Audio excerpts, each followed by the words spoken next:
The export market is like the ultimate destination or goal for many farmers down here in South Africa.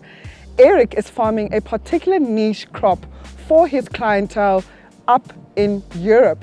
Let's get to see what that crop is and explore more about his future plans for his export markets.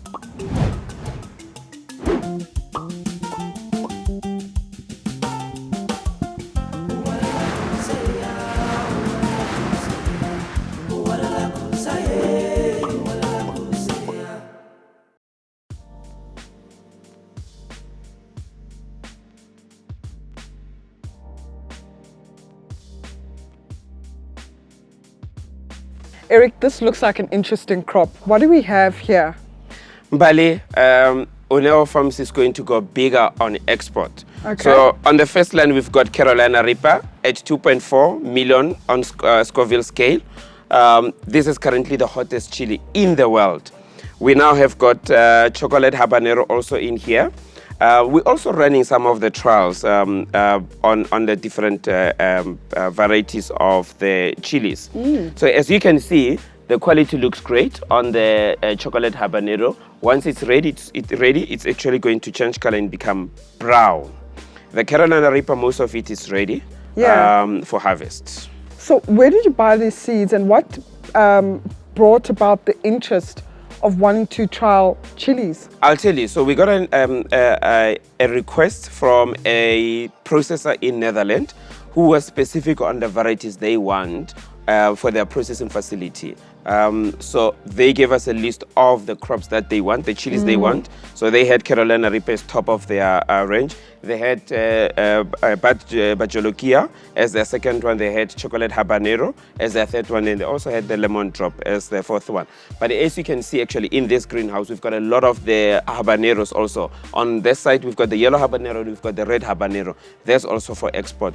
So there is an appetite for export market, but I must just say, getting this seed was not easy. Right. We bought these seeds from Germany. We just couldn't get them anywhere in Africa, so we had to buy them, place an order in Germany. Okay. Sadly, they were stuck at customs for about 8 weeks. Wow. Because they had to test the seeds, whether they are legit to allow them into the country. Getting these seeds was not an easy journey.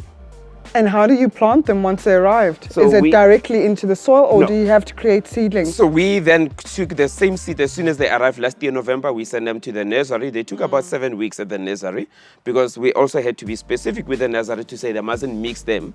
We were trying to avoid the cross breeding. Yeah. So they had to make sure that they planting them in the trays separate from the other crops. So we only got them in January this year. So you said this is purely trialing for export markets. correct. What's your aspirations in terms of selling this crop? Where is it going to go to? So this is going to Netherlands, Germany, and at some stage we had an offtake from Russia, but we're only focusing on Germany and the Netherlands right now. But our wish as Oneo Farms is we're farming on a 10-hectare farm, is to go 5 hectares on the chili and then 5 hectares on the peppers, the red and the yellow pepper. But on the chili side, we want to go bigger on the Carolina Reaper. At some stage, we want to be known for producing the best Carolina Reaper in Africa. Wow, this is very amazing. Yeah. So how are you going to sell it? Pre-packed, loose, sell it in kgs? And you know, what does a market offer for such a specialized chili? So I'll tell you what, the client is very specific on how they want their packaging. Packaging must be in the 1.8 kg cartons, which is boxes. It mustn't exceed the 1.8, it mustn't be less than 1.8 kg. They will all, and they're very specific, they must be in half a ton package on a pallet. They must be on the very same day that we're harvesting them, they must be exported to, they must reach the OR Tambo the same night, go for inspection at PPECB, and then get on the plane the same night. So it's a lengthy, very tedious, lengthy process. But we've sort of gone through the trial of getting this produce, so we're now ready to roll and get it overseas. What does the market price offer? Look, overseas we're talking of anything between 200 to 350 rands for a kg for Carolina Reaper. Oh wow. Yeah. Oh wow, very premium pricing. It is. So Carolina Reaper, all the exports, chocolate habanero and Bajolokia, they actually, all of them are going on 200 rands and more per kg. So what are your future plans for Oneo Farms in totality? we still want to be well known for producing the best pepper and chili. We want to be known as the best pepper and chili producers currently. We're getting there. Biggie by biggie, step by step, we are getting there. Our goal is by 2023, we should be dominating this market. Sure. Cheers to that. Cheers. So Eric, with your experience, what are the most critical things around export checklist that a farmer needs to have? I'll tell you, top of the list is Global Gap. You need to be Global Gap certified. Okay. Secondly is packaging. All the export customers are very keen on getting the right packaging. They're very specific on how the box should look like, the holes on each box. So those are key things. But what I then did was we contacted PPECB to get more information about what are the do's and the don'ts on export. Then we got quite a lot of information from them. So is it a market that is easy to penetrate or quite difficult? Because you're talking about all these complexities around packaging and certification. So do you think a farmer can easily enter into the export market? Not really. It's actually a very costly exercise, I must just say. The processes you have to go through, the cost of just being Global Gap certified, the cost of a particular box, a 1.8 kg box costs us about 8 rand to 20 rand, then to 20 cents. It's just not an easy.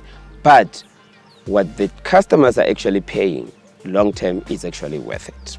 Yeah, but then this comes to the fact of the high costs in farming. These are just costs that have to do with packaging. It's got nothing to do with the crop.